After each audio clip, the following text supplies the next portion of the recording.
أمس. والله حضرتك بداية الأحداث ما كانتش بالأمس.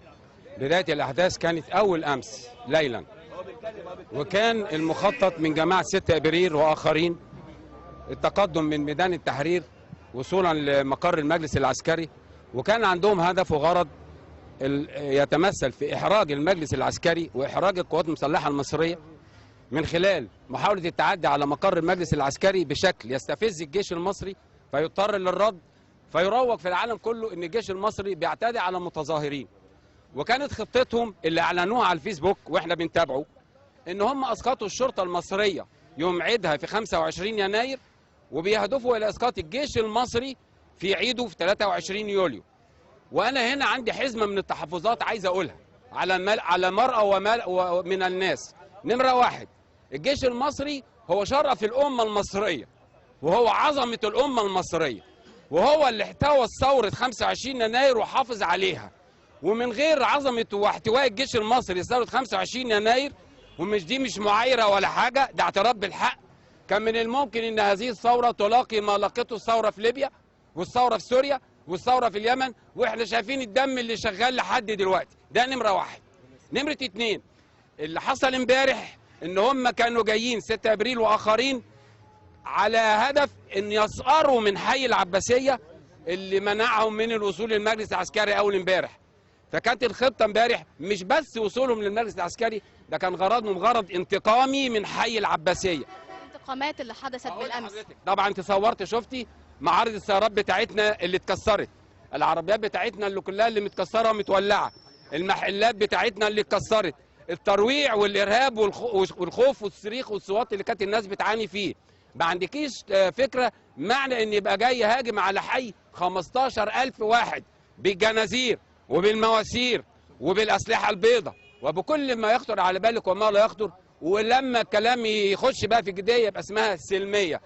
تجربة السلمية احنا خضناها قبل كده وشفنا في 25 يناير ان كانت بتبقى سلمية وبتترمي زجاجات في مولوتوف في عربيات الشرطة وترمي زجاجات مولوتوف في عربيات الجيش، العربيتين اللي جم بتوع الحرس الجمهوري من 25 يناير. وشخص المتواضع اللي بيتكلم معاك ده حضرتك، انا معاصر ثوره 25 يناير من اول يوم، وكنت اول واحد طلع الهتاف. يا فندم ناكد بس على امبارح بالامس، ايه اللي اشعل الفتيل بين اهل العباسيه؟ اللي اشعل الفتيل ان احنا فوجئنا ان التظاهره جايه من ميدان التحرير باعداد لا يمكن لاحد ان يتصورها، وكان غرضهم ان هم برضه نفذوا مخططهم يوم 23 يوليو وصولا لمقر المجلس العسكري لاحراج المجلس العسكري وابعاد المشير. الجيش عندنا له قداسه، الجيش المصري. هنا استاذ حمدي هنا بالامس حضرتك استاذ حمدي في موقف حصل قدام حضرتك مفرج، احكوا. امبارح واحنا واقفين بيقولوا ان انتوا خدتوا فلوس من ناس عشان تعملوا ايه ثوره مضاده بالنسبه لنا. احنا لا بناخد فلوس من حد ولا بتاع، احنا مجرد ان احنا لقيناهم بيتعدوا على بيوتنا، احنا مجرد ان احنا عايزين نحمي اهالينا ونحمي بيوتنا.